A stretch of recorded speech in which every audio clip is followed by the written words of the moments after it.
திராவிட முன்னேற்ற கழகம் 1967 ஆட்சிக்கு வந்தது. அண்ணா அவர்கள் முதல்வரானார்.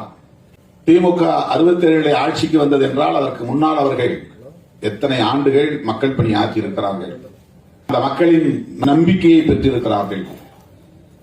1949 தொடங்க பெற்ற கட்சி 18 ஆண்டுகளுக்கு பிறகுதான் ஆட்சிக்கு வருகிறது.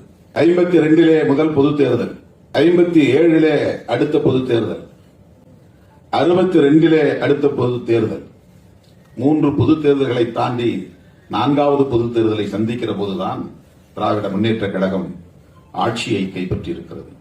அதற்கு அண்ணா அவர்கள் எந்த அளவுக்கு போராடி இருப்பார், பாராட்டி இருப்பார், பொதுமக்களின் நம்பிக்கையை பெறுவதற்கு எவ்வளவு தியாகத்தை செய்திருப்பார். உறக்கத்தை இழப்பதும் ஒரு தியாகம்தான்,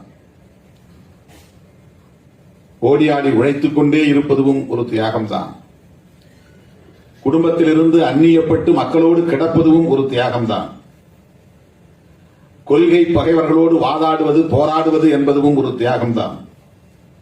அவ்வளவு விலையை அர்ப்பணிப்பை தந்து பேரறிஞர் அண்ணா அவர்கள் ஆட்சி அதிகாரத்தை கைப்பற்றினார். அதுவும் எப்படிப்பட்ட கொள்கைகளை பேசி ஆட்சி அதிகாரத்திற்கு வந்தார்கள் என்பது முக்கியமானது.